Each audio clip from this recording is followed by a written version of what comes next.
Kasus COVID-19 ditemukan pertama kali di Indonesia pada 2 Maret 2020. Berbagai upaya dilakukan untuk memutus rantai penyebaran COVID-19. Para penyintas COVID-19 berbagi cerita saat melawan pandemi seiring rencana pemerintah untuk mengubah status pandemi menjadi endemi.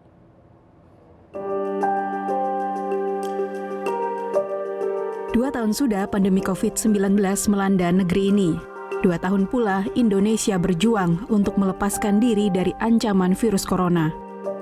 Di awal Februari, pemerintah akan mengubah status pandemi COVID-19 di Indonesia.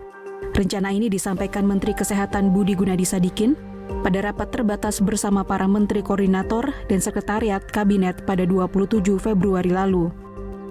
Menkes Budi mengaku sudah mendapat arahan dari Presiden Joko Widodo terkait peralihan status pandemi COVID-19 di Indonesia. Sejumlah strategi dan kajian disusun dari berbagai sisi.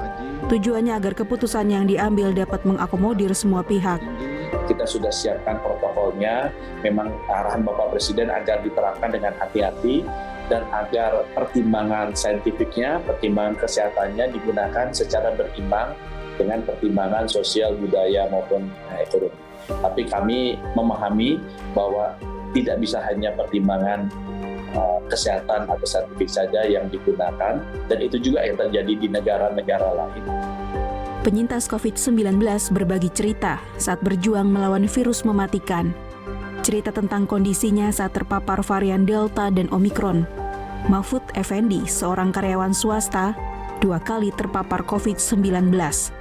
Selama 2 tahun pandemi, Mahfud terpapar COVID-19 pada Juli 2021 dan akhir Februari 2022. Berbeda pada Juli lalu, waktu itu gejala yang saya alami cukup parah ya, bahkan saya harus pakai oksigen. Saat itu saturasi saya juga sempat drop sampai 85 gitu kan, dan saat itu saya memutuskan untuk melakukan isolasi di rumah juga gitu, karena satu rumah 8 orang termasuk anak-anak saya itu yang kecil kita positif. Akhirnya kita memutuskan untuk isolasi di rumah itu saat itu dah. Dan kemarin juga pun saya memutuskan untuk isolasi di rumah karena gejalanya ringan gitu. Selain Mahfud, ada Dianti Kurnianingrum, seorang pekerja media, juga 2 kali terpapar COVID-19. Kasus pertama, Dianti memilih dirawat di Rumah Sakit Darurat Wisma Atlet Kemayoran. Sedangkan pada kasus positif kedua, Dianti tengah hamil.